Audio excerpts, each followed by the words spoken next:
And so I got a book from, I think it was Tan. Yeah, Tan, yeah. And it was a very short read. Yep. And I mean, very simple read, quick. And it's like, no. Yeah. No. You Well, cannot be a yeah. Catholic in good faith. Well, and it's be a not- Mason, it's and also- everybody it's- should know that. It's also not just Catholic, but also I think a lot of people don't realize, like, Orthodox too. They have the same. There's a lot of Christian denominations that Yeah. really kind of take that. Yeah, And it it's funny. addressed that in the book. Yeah, growing up, one of my neighbors who was Russian Orthodox, they were part of one of those organizations, and it was sort of like, whatever, But I mean, I think sometimes that becomes, well, I mean, that's the whole idea. It's set up to be a religion, Mhm. and so for many people, it becomes their religion, and that's unfortunate because I think it does kind of blur the line between. Serve two gods. Well, that's the thing. It's blurring the line between the true God and a higher authority. Mhm. And so in some ways, it can be good if you're not necessarily churched or you're not necessarily catechized well to kind of recognize there's something greater than yourself. But all natural religions lead to that, right? So eventually, it has to be, I think, an acceptance to say there has to be something that's more definitive. But yeah, I mean, it's a problem. It's a problem. I think many people don't realize. As a matter of fact, one of our neighbors here, the pastor over at now St. Peter Damian. Is that right? Is that the new parish, St. Peter Damian? Is that you name it? I think it is. Elizabeth John the Baptist, St. Augustine, Our Lady of the Cross, and St. Matthew. They've merged now to form a new parish. And he's saying it's funny because he's had some funerals where apparently the old pastors didn't really think much of it, but they would come in and do these ceremonies before these Catholics passed. And when it first happened, now he's putting a stop to it. Yeah. Because wait a minute, what's going on here? But I think it shows that there's even clergy you don't really necessarily understand. Sure. Yeah. So it's an interesting, damaging topic too. Yeah. Right? Yeah, very much so. And my dad always told me, he's like, there are very few organizations that you cannot belong to as a Catholic. That's right. And that's one. That's right. That's right. That's the only one that he knew. Well, I mean, especially since we have many different fraternal organizations within the church. I mean, we have the Knights of Columbus, and we have the Knights of Peter Damian, and we have other things you can really be a part of, where that kind of takes the place of those things, or really in a deeper way, fulfills it. So, yeah, I don't know. It's interesting. Well, it's going. We got it working. So welcome everyone to Bother the Father. A little bit of precursor there from our discussion, but yeah, this is an open topic forum. So anyone has any questions or anything you want to discuss, the floor is open. I have a question. I wasn't. We were out of town, so I didn't see your bulletin until Monday. Oh yeah. And from this past weekend, you mean? Yeah. Yeah. Okay. Okay. Yeah. So my understanding, I don't think I had ever heard before what you wrote in there about subsumed. Yeah. I don't remember ever hearing that from any of the things that I went to. Right. For us subsuming OLP? Well, that was the jargon the Archbishop used. Well, and here's the thing. I mean, in some ways, with all things new, there was some newness, of course, that was kind of developed that never really has been seen before in the Archdiocese. Or really, in form, it's happened in other dioceses, but not necessarily here in St. Louis. So, one term that was used that probably was very, very foreign to a lot of people was the term pastorate. Mm-hmm. So what that term pastorate refers to is you have a multiple parish setup that shares clergy, right? Particularly shares a pastorate. Now this process of subsumation, so that's always been part of canon law, that a parish would be subsumed or basically would be brought into a new parish. So there's different ways that canon law talks about the way that happens. So in other words, there's some circumstances where the territory of the former parish would be divided up amongst other parishes. Or in this case, what happened was the entire territory is brought into our territory, the territory of St. Anne, to make one new parish with the two boundaries that were merged of the two parishes to make one. So the problem with that was that in prior iterations of this, so whenever this would happen before, typically what would happen in the midst of the process of that is the church would be relegated, meaning it would be automatically reduced to what they call profane but not sordid use. Mm-hmm. And all that really means is used for common use. It can't be used for anything like illicit. Right. Like you couldn't, like, I don't know, sell. Masonry meeting? What was that? Yeah. You couldn't be like a Mason Hall or something like that. So you could maybe like run a commercial business out of it, though, like a caterer or whatever. So that could happen. That was usually done within the process of this, and so then you would just sell the property or whatever, and then that would be it. On the process of us doing All Things New, which is why we were getting such attention by the rest of the United States dioceses, was because the process changed within us doing this. So when we were in the process of doing All Things New, which we started because, hey, we don't have many priests and we have a lot of parishes, and it seems like this would be a good idea to maybe merge parishes like we've done in the past and allow priests to kind of like, be more functional in these ways. Well, what happened was Rome said, "Oh, not so fast. You can't just merge parishes because you don't have enough priests. You have to actually have other reasons for this. Sacramental, like let's say you haven't had a baptism in 5 years or 10 or whatever it is. You haven't had a funeral or a wedding in several years. Okay, or financial. Hey, you got a lot of debt and you can't meet your debt, and your budgetary issues are such that you can't be sustainable, right? Okay." Those two of those three reasons be enough to say, okay, you can subsume, you can actually merge the parish and close it. In addition to that, what came down was saying that you can also no longer relegate the church automatically. That has to be a different process. You can do in conjunction, but you can't do that together. Maybe that's a distinction without a difference. But what they're basically saying was, once you merge those two parishes, those are still active churches, unless there's other evidence to show, which is a higher bar than just merging the parish, that church is not necessary, that church is causing strife, division, or whatever else. So we were back in October. We were going over this canonically with our canon lawyers here in St. Louis, the Metropolitan Tribunal, and what was being communicated was this is unprecedented. Never before in the history of the church has it actually been the case with these things. So it's all kind of new. The case where everything stays open, right? Okay, right. But also just the process itself, how that works, because what you have to show is, again, multifaceted, not just one, right? And not only that, but you have to show that you've tried things and they failed, to where you could actually relegate the church to profane, not sordid use. And only then can you then sell the church, right, or the property.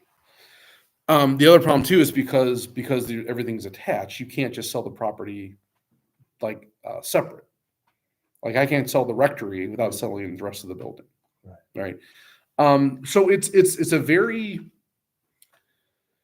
nuanced process, and just like with the process of merging or whatever, there's also an appeal process that can happen in the same way.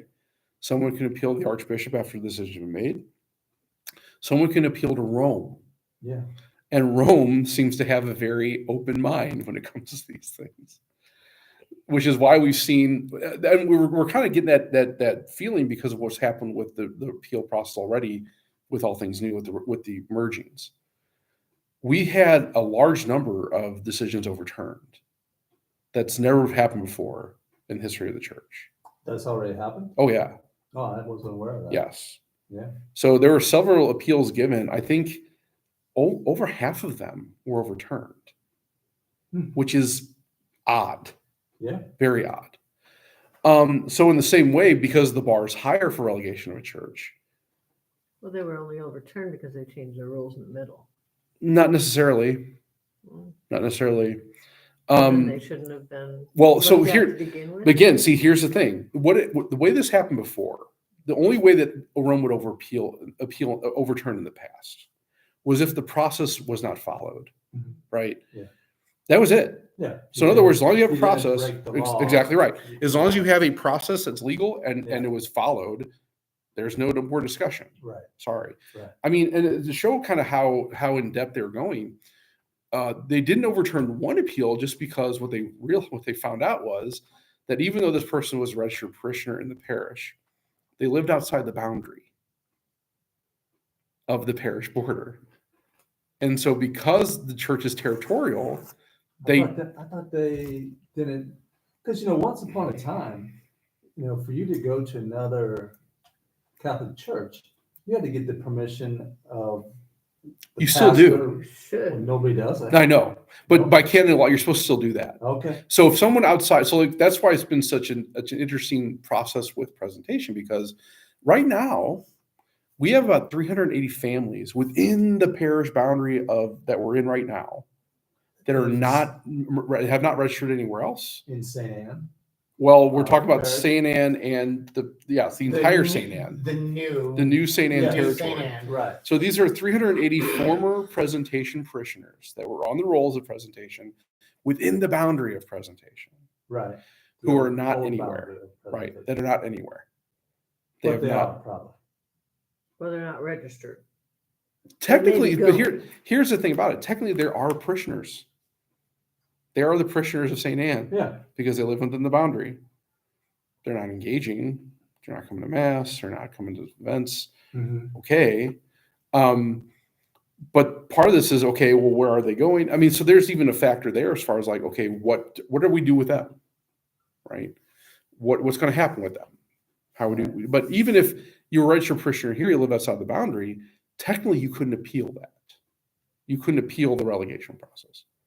But if you are in the boundary, even though you're not formally registered, you can appeal it. Right. So it's the church has always been territorial. They're looking at the territory, not necessarily the roles, because the roles in their opinions are irrelevant. But as far as like when it makes it difficult is because let's say a parishioner from the current All Souls boundary Right. wants to be parishioner here. Well, if they come to me and say, I want to be parishioner here, I technically have to go to Father Ochoa and say, Father Ochoa, this person within your boundary, because you have not only jurisdictional, but spiritual, Right. jurisdiction over this person, Right. wants to come here. Is that okay? Right.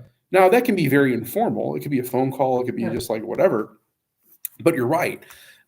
What's funny is I think every deanery is a little bit different. Like when I came from South City Deanery before that was changed, and that was done. If someone were to come like to St. Gabriel from St. Joan of Arc, for instance, you would talk to Pastor Joan of Arc and say, this person's coming. Is that cool? Yeah, fine, whatever, done. When I got up here, I was actually kind of shocked because you're right. It's not really done here up in North County. Now there can be a blanket statement, maybe like before All Things New said, hey, you know what? We're just going to do this. We're not going to really, I mean, that can happen. You can have like maybe a deanery by deanery or even like an Episcopal vicariate say, we're going to disagree as pastors that if people want to go to your church, fine. We're not going to really call each other or do anything. Okay. That was never communicated to me that was the case. So I'm trying to follow canon law. But now the question was raised, what if Father Ochoa says no? Which that's well within his purview. He can say no. My response to that person would be like, you're welcome to come to mass here. We're welcome to contribute here. But you can't be a parishioner. You can even engage as much as you want here. But you can't be a parishioner. So it does raise some very interesting pastoral questions, but there is a process. And so that's why when it comes to these things, whether it be relegation or the territorial issues, the boundaries, it can be very difficult to navigate. I just always thought of it like, and it's wrong maybe, but it's like school. Where do you live? That's where you go to church. Like when I moved from South City to out here, I was like, now where do I go to church? I knew I was going to have to change church. Yeah. I mean, and that's the thing too. I mean, when it used to be, when every parish had a school, that was kind of the same thing. Well, it's like, well, you're not in our parish. You should be going to your parish school. Mhm. And there were people were told no, they couldn't go to another school because, now there are circumstances maybe where like, okay, look, there's a behavioral issue or whatever. Okay, well, that can maybe be talked, but the pastors still have to agree on those things. And even that can be done informally. But yeah, I think what people don't really tend to realize is that the role of the pastor is not just a governance role within the area, that a pastor has spiritual authority over not just the Catholics in their territory, but everybody in their territory. That the job of the pastor is to actually bring everyone closer to Jesus, not just the Catholics. And that doesn't mean that people convert. That'd be great if they did, but my job as a pastor is to actually get everyone closer to Jesus. Everyone in my boundary, right? So that's the job. And I will be judged on how well I did that or am doing that or will do that. So, yeah. But that's the way kind of Rome works. The other thing about the what they call the Roman Rota, which is the tribunal for Rome, like the Supreme Court. It's often been said, especially in our canon law classes, that the job of the Rota, they kind of look at themselves as checks and balances. So like for one of the reasons why here in the Archdiocese of St. Louis that we tend to have 1 year of somebody being on an administration role, like a pastoral administrator, like I was last year, is because of what happened to Archbishop Carlson. So when Archbishop Carlson was still in Minnesota, he appointed a new pastor, not like right out of seminary, but like out of seminary enough to where it's like, he should be fine, to a very rising parish that was, growing and, doing well. And this particular pastor, after his name, started kind of running the parish into the ground. So Archbishop Carlson, being the good bishop that he was, kind of tried to not only correct this priest or try to help the priest, but it got to the point where the archbishop said, we're going to have to move you. Now, this priest, maybe rather brashly, said no. What do you mean no? Well, because of local canon law, meaning law that was developed by the USCCB, once a priest is named pastor, they can't be moved within 6 years without the bishop and the priest agreeing. So Archbishop Carlson rightly took this to the tribunal in Rome. And the tribunal in Rome upheld the canon law. But the reason they upheld the canon law was they were saying the bishop was getting too overexerting his authority. Now, if you look at how we understand ecclesiology in the church, that's well within his authority. He's the bishop of a diocese. He's the head shepherd.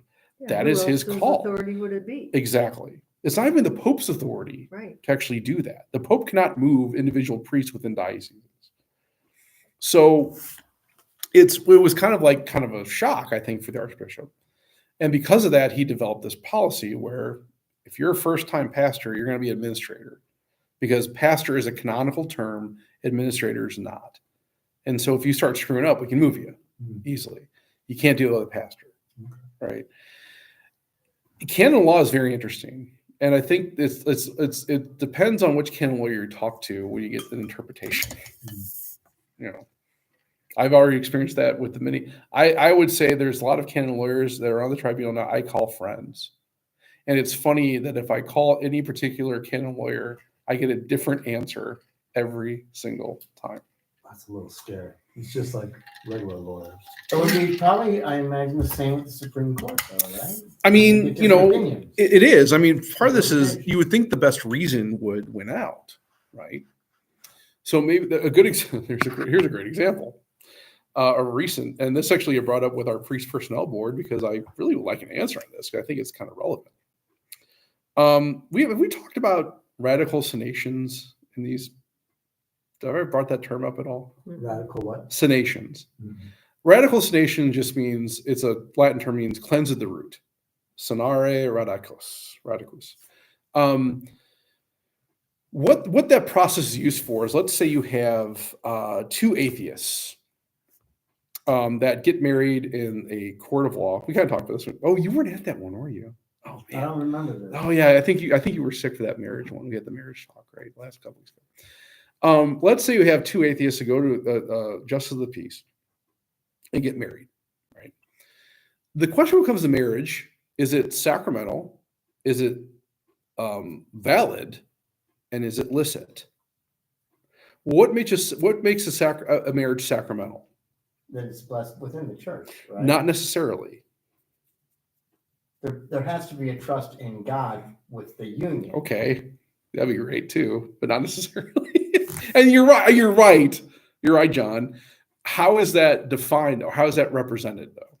Between a man and a woman. Okay, you're all saying good things, right? These are all good things you're saying. Use the right form. In a church. What makes a marriage sacramental is if the minister and the recipient are baptized. Now, the sacrament of marriage is very interesting because with other sacraments, it's very clear what the matter, the form, the recipient, and the minister are, who they are, right? So, like if you're going to be baptized, you need one person to do the baptizing, the other one person to receive it, right?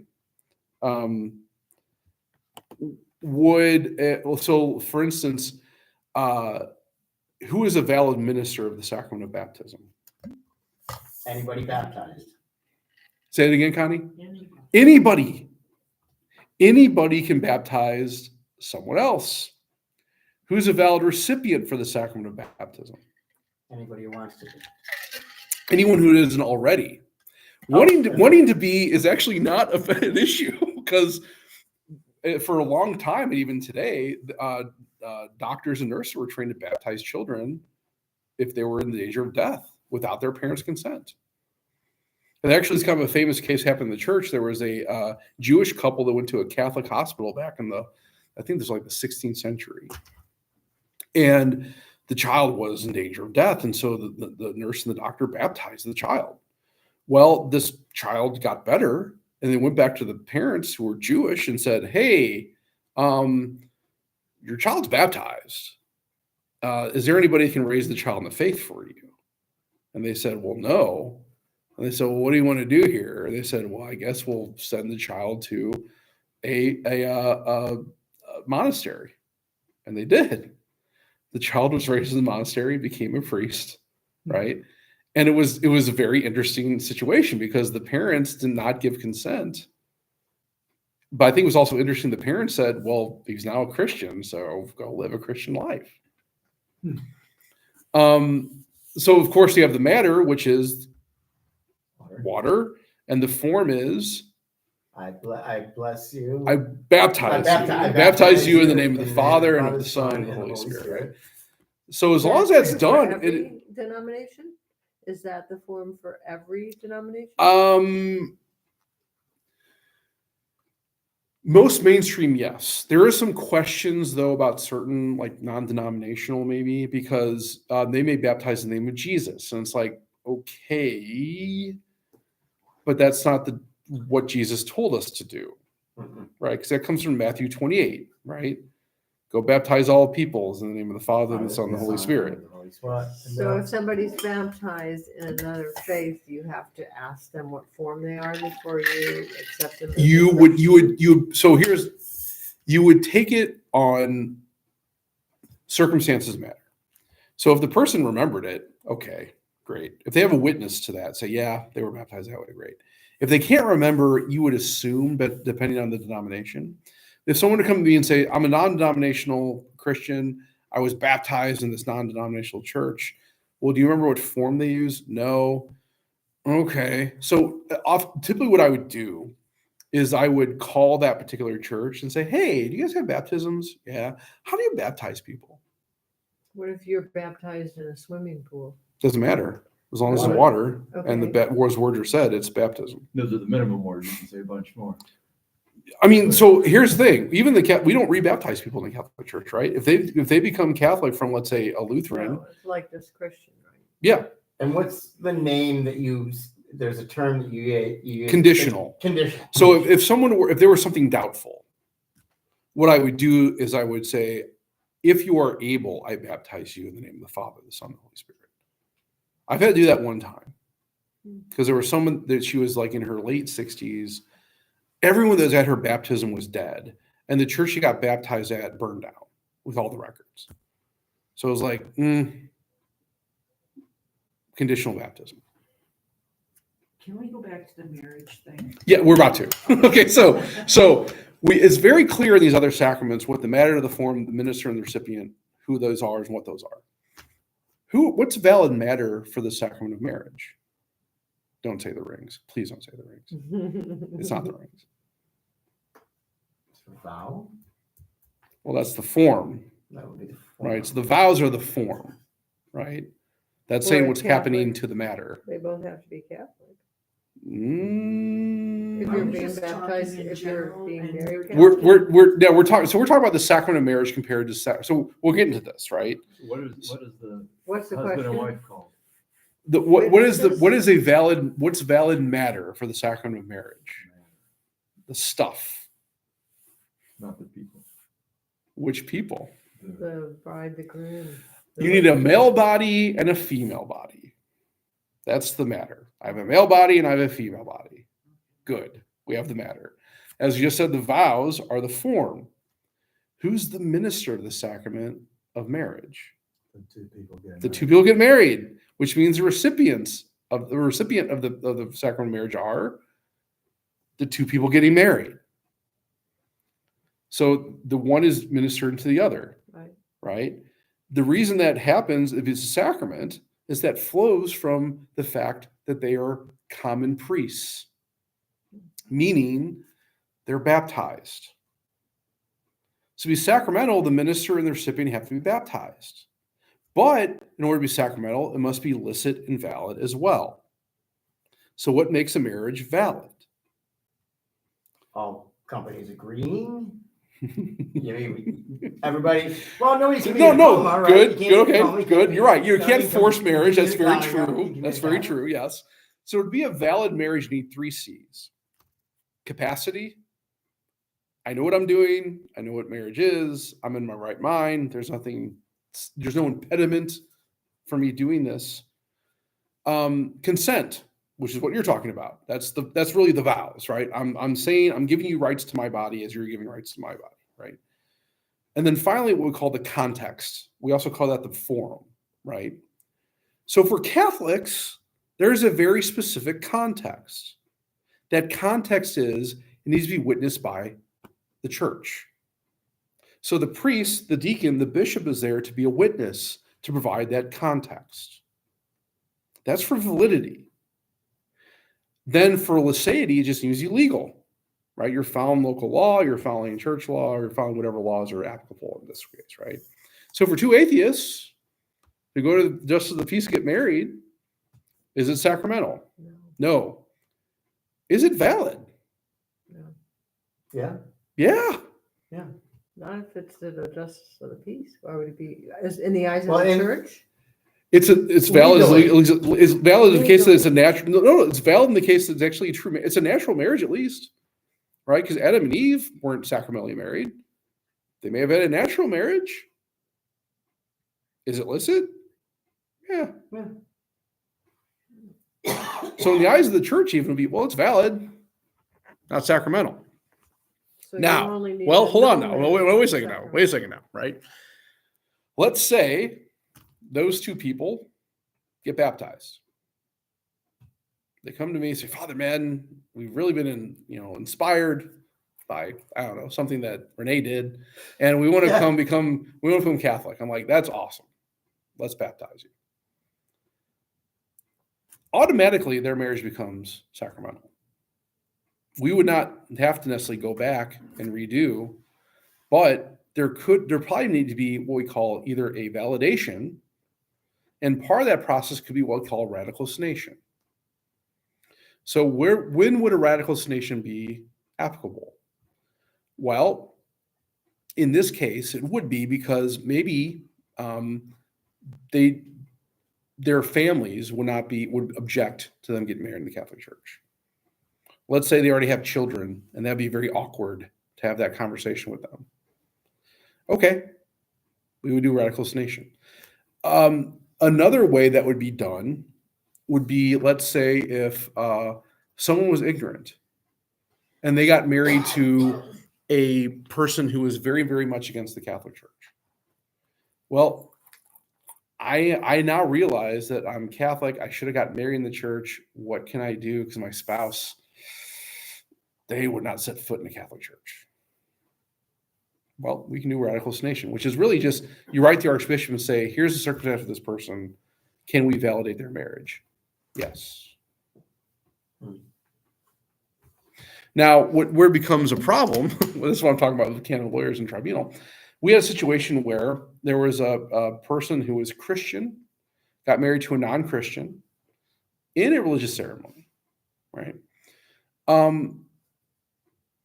This person now is Catholic. Okay, great. What do we got to do there?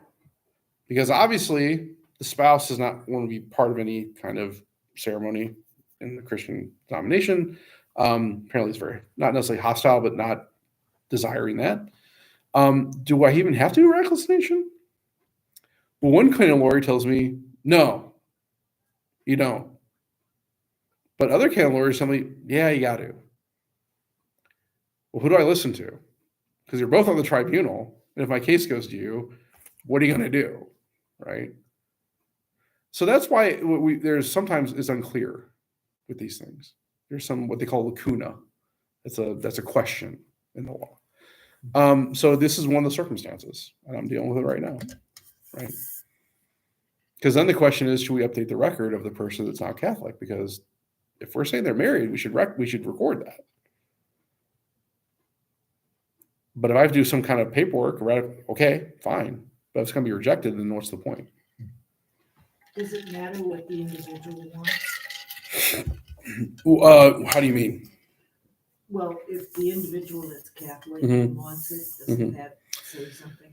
Yes, and as a matter of fact, even if they didn't want it, the thing about a radicalization, and canon law is very clear about this, you can be done without their knowledge. Now the question practically, though, would be, okay, what form do I fill out for that? Or what information is necessary to actually record it? Right? Sometimes it's harder to find than you think. Oh, Yeah. I have no doubt. And so it raises some very interesting questions. Like we do not have, like in the Archdiocese of the St. Louis, we do not have a radicalization form. It doesn't exist. So what we're told is you filled out a prenuptial investigation. Is if they're like newlyweds or new people that aren't married coming to you to kind of find preparation.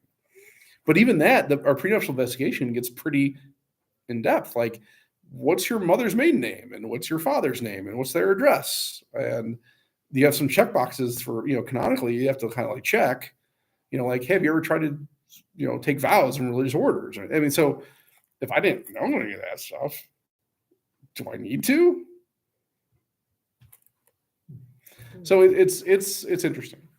It can actually kind of fun, but it also is kind of like you're dealing with people's lives here, and you're also dealing with people's moral lives. Because in the eyes of the church, if you're not validly married, well, every time you engage with your spouse, you're committing adultery, fornication at least, which is a deep moral, spiritual problem. It was kind of funny. I think we have a lot of people that actually can meet those criteria for radicalization, which I'm happy to do, but I think we need clarity as far as what needs to be done. That's why it's just better for Catholics to marry in the church. It's just easier. Or if you're not going to marry in the church, talk to a priest and deacon. That's the thing I think is so shocking to me, that a lot of people just go off and do whatever they want to do, where in reality, if they came and talked to like one of us, it'd be fine. So my son married with a rabbi in a total Jewish ceremony. That would be valid marriage, right? Your son's baptized Catholic? Yes. Okay. Because he's baptized Catholic, he is bound by canon law because of that context, right? To be married, witnessed by the church. Now, to your point, that can be dispensed. So let's say, okay, we have a young Catholic young man who meets a very wonderful Jewish woman.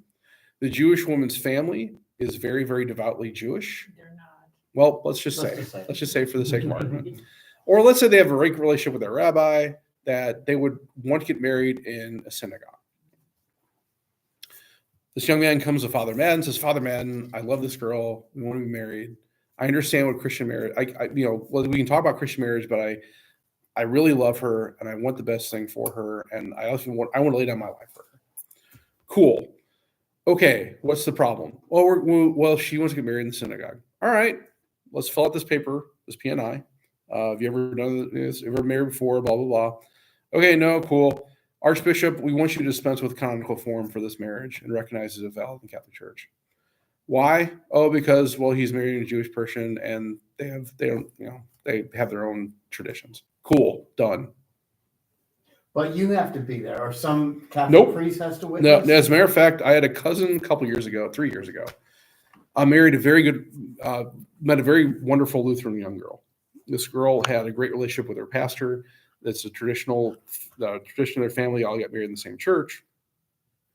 Came to me, what can we do? I said, oh, okay, no problem. You have this relationship. We don't want to cause disharmony. That's a factor. Yeah. Disharmony in the family, in the union. Because of that, we're going to write the Archbishop and ask him to dispense with canonical form. And because it was Missouri Synod, they don't allow any other ministers to be there for it. Oh. So you just have to file the paperwork. Right. And that's what I did. Okay, you're validly married in the Catholic Church. Congratulations. But if you didn't file the paperwork, then it'd be invalid. Would not need because it has not been dispensed properly. Now, here's the thing. Now, what kind of the saving grace? I won't say saving grace. I shouldn't say that. If the marriage weren't to last, and this person meets another person, and let's say they divorce or whatever, this person meets a very good Catholic girl. They want to get married. They come to me. Oh, Father, I've been married before. Oh, okay. Well, what are the circumstances there? Well, she was Jewish and we got married in a synagogue. Okay. Did you talk to a priest or deacon or a bishop about that? No. Great.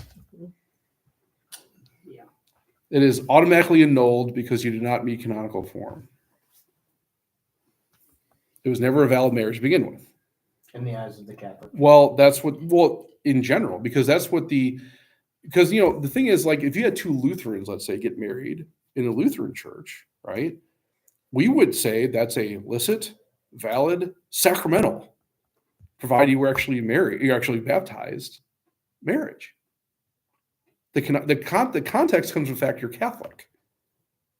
Anyone else do whatever that works for you.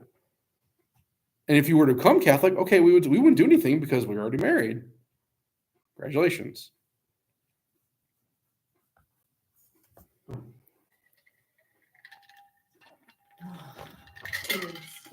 Yep.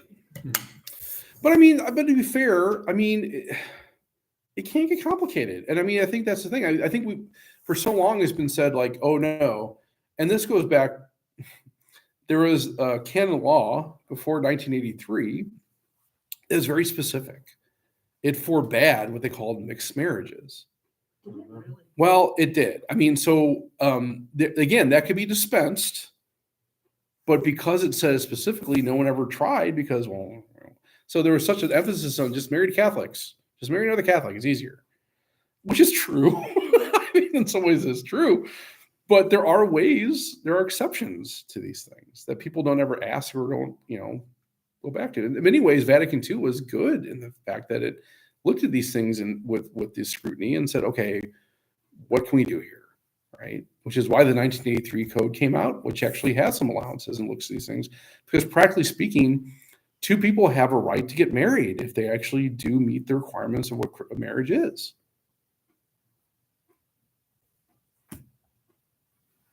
So why would religion or, be a boundary to that?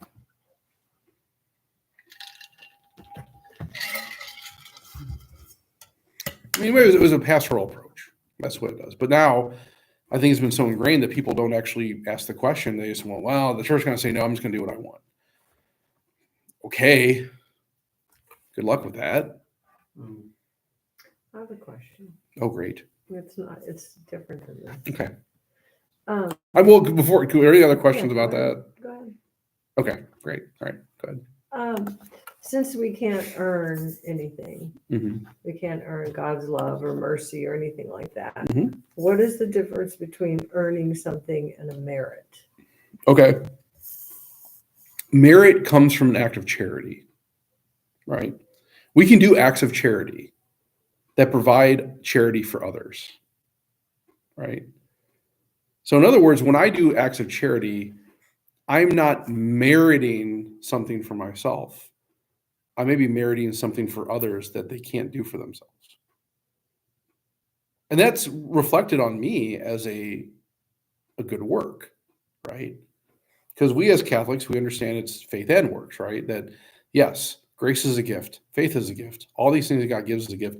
Even the fact I do charity is a gift, right?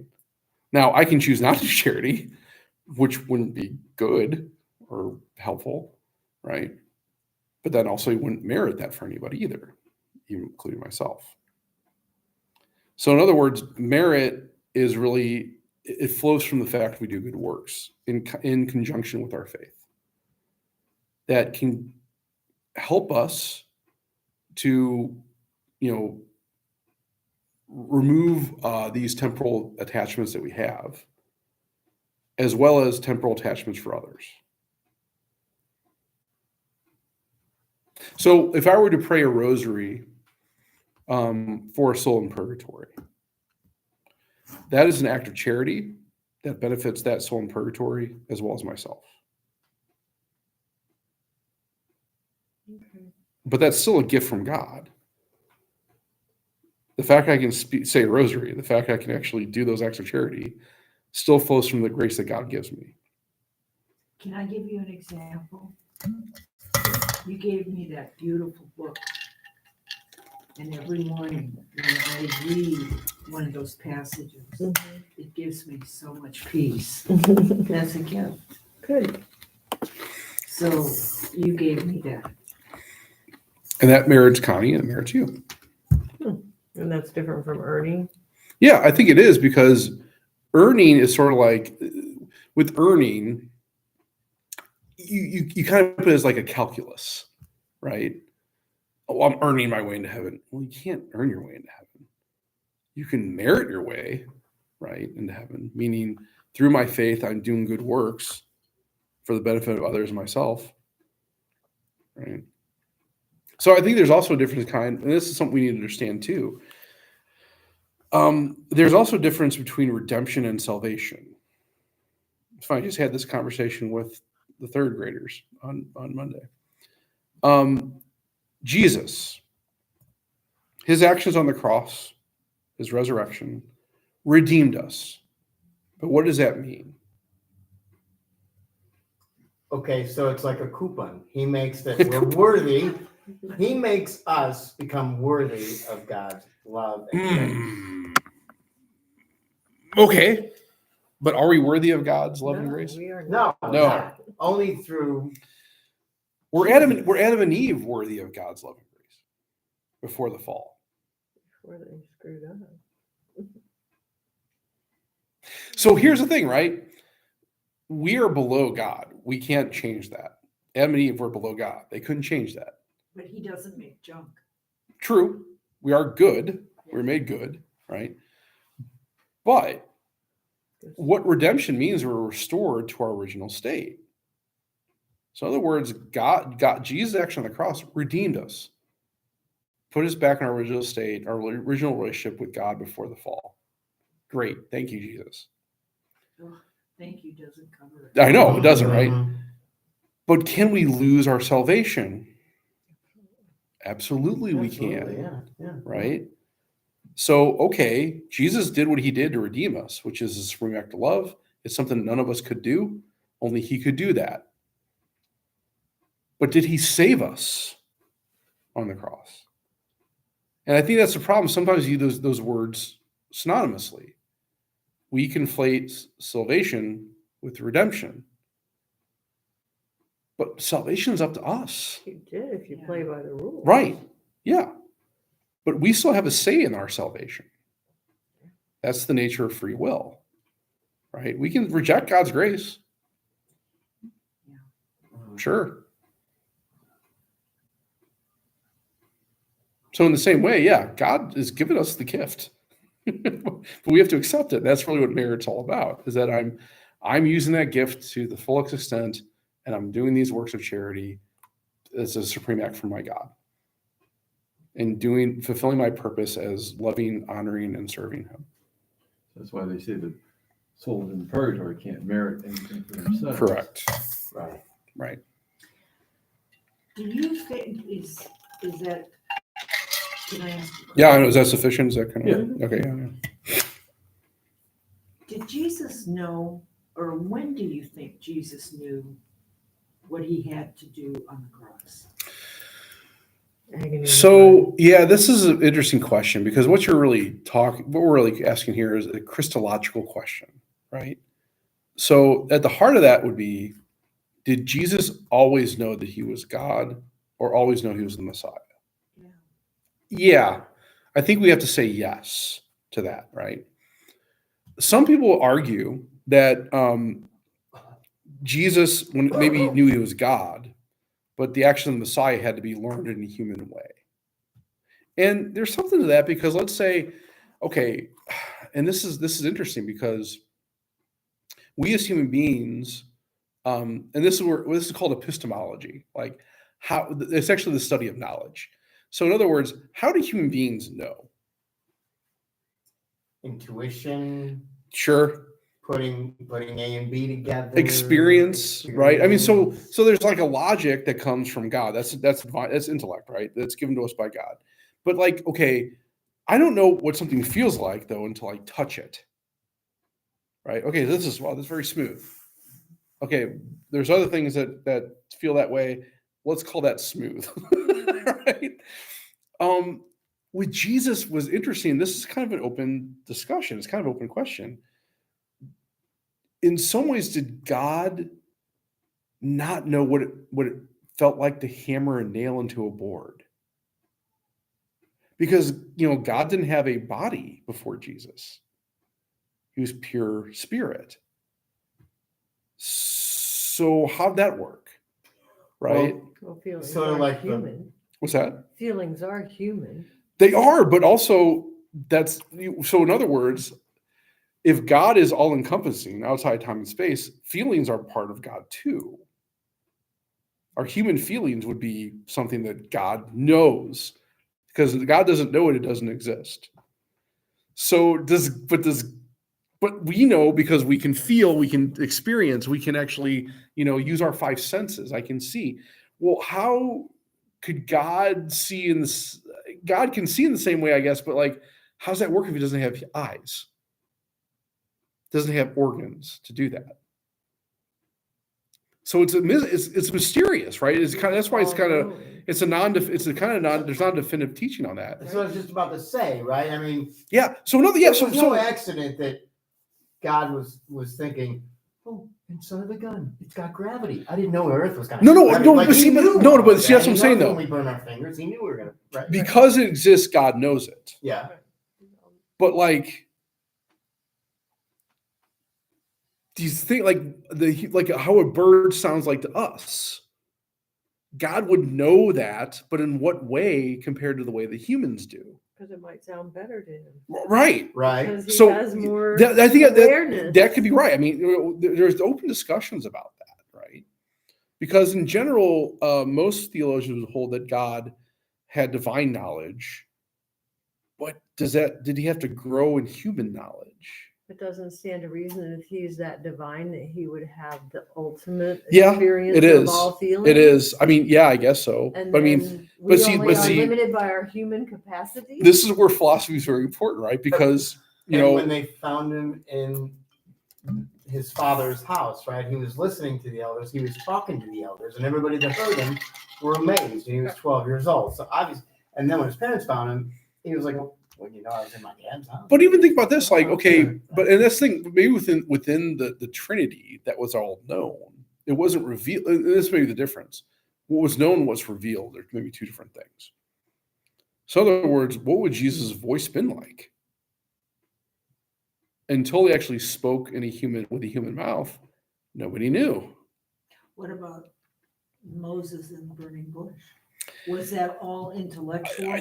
Maybe was there a psychic aspect of that? I don't. That's the thing. These are mysterious things, Connie, that you can maybe hold and say, well, because it possible is just all in his head. And, there's the famous. I guys ever watch Harry Potter? But there's a quote about when Dumbledore is with Harry Potter in this train station, whatever. This is supposed to be like purgatory or something. He says, well, of course, all in your head, Harry. Why does that mean it's not real?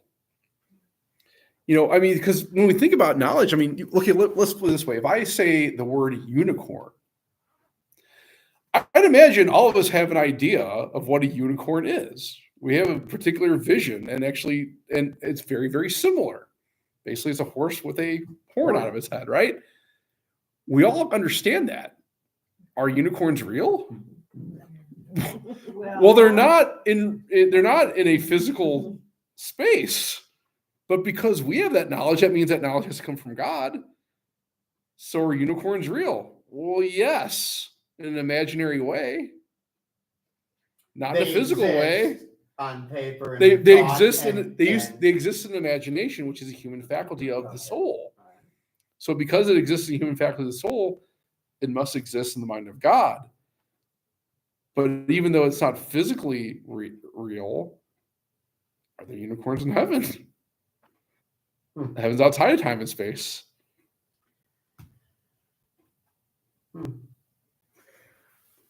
I know these are deep. Probably more deep we're going to get on a Tuesday of Holy Week. We thought we were going to get. Awesome. I do have one little other question. Yeah. Which kind of relates. I've been wondering, the law of Moses. Mhm. Every time the Jewish leaders, I always get messed up with the words, the Sadducees or whatever. Yeah, Pharisees, Sadducees. The Pharisees, Sadducees. They would say the law of Moses. There's like 600 and some laws. of 13. Moses. Mhm. Okay, so who wrote them? They said the law of Moses. Yeah. Where did they all come from? So if you go back to, so these have been gleaned from like the book of Numbers, Leviticus specifically, Deuteronomy. They're so detailed. They are, but see, that's the other thing too. The monks, they had too much time. A lot of the laws of Moses, what they came to be at the time of Jesus, this is where Jesus was kind of making a distinction. He was kind of getting on the right, is that they became what they call midrashes. You had mentioned it Right. a couple of weeks ago. Right. So the point is like, yeah, Moses did say, yeah, keep holy the Sabbath, right? Don't let your ox, leave them unmuzzled as they're treading out the grain. And I was wondering if Moses didn't write every single one of those. Well, he didn't write the 10. No, Right. that's my point. But from that 10, he wrote these other ones, right? So he wrote these other ones. And again, we have to make a distinction between the divine law, which is the Decalogue. That comes from God. That cannot be changed. That cannot be appealed. That's it. Then you have ceremonial and juridical laws, right? Now, a lot of times that changed over time because of the circumstances that people found themselves in.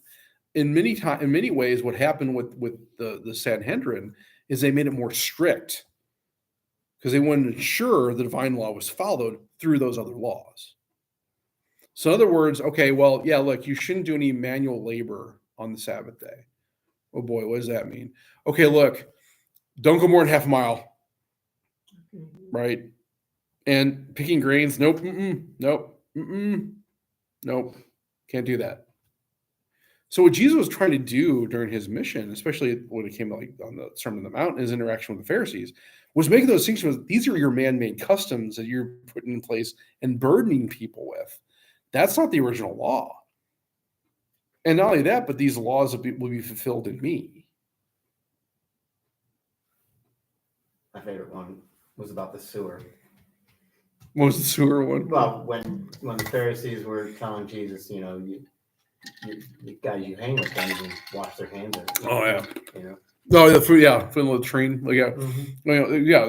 So what he's trying to say is that these laws especially these external laws, have no effect.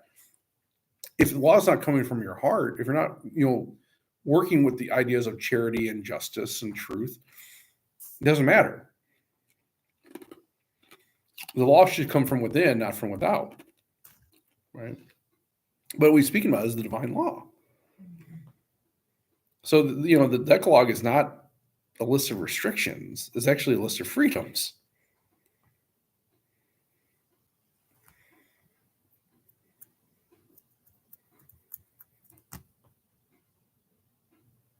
Thank you. My pleasure. Any other questions, comments, concerns, heresies? Is anybody in the chat room or in the chat, or I think we have 4 people on here watching with us. That's Got a nice. comment? Nobody's commenting. Nobody's in the yeah. Well, I heard today that, and this is, I caught the tail end of the story. In France, there was maybe an architect passed away, and the Pope today said, well, you go from into sainthood. Oh yeah. So the last one was made today to where now if there's any miracles, that would be the final step. And then this person who was an artist and an architect will be sainted. Okay, so yeah, so it means he probably was made venerable. Yes, venerable. Yeah. Venerable. So venerable is like the step right before blessed, then blessed is right before saint. So venerable is now if there's any miracles attributed to the person, they would become blessed, and then if there's another miracle, they become saint. Now, of course, as talked about, that process just be kind of overruled by the Pope if he wants to, or if it has good cause to do so. So yeah. Well, that's great. You know the name of the person? Began with a D. Okay. Dara. There have been a lot of saints recently. I know there was just I find kind of some solace in this. There a couple weeks ago there was named some Gen X saints, so I was kind of happy about that. Really? Yeah. They all live like Good. they all kind of died in the late 70s, early 80s. One was very young. The others I think were in like their 20s or 30s. So yeah, so that's kind of neat. Cool. Yeah. All right. We got a comment. Mike says, "Evening, Father Mark. Great questions tonight. So great job, everybody. Awesome. Wonderful. All right. Thanks, Mike. All right. Well, that's all we got then. Unless there's any other questions. Wonderful. We'll see everybody next week. Yes, next week. Yes, there is. I know coming up. There's going to be. Hold on. Let me check something real quick. I'm going to Wisconsin, so I don't know if I'll be able to be here next Tuesday. Okay. Call in. Dial in. Dial in. Or, Yeah, you can go online. We'll have the Google Meetup. Well, I might be in the car. That's okay. You got a phone. You got a better phone than I do. Everybody does. I know, that's true. Around Eau Claire, Maybe the Pope is granting immediate. Yeah. north of Eau Claire. Dispensation. Just one miracle, because miracles hardly happen.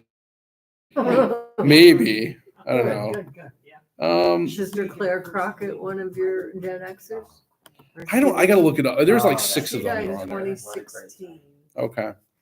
I gotta look it up. I don't remember how old she was. Yeah, no, we'll be here next week. So we'll have it at the same time, same place. So hopefully everyone next week. Thanks for joining us.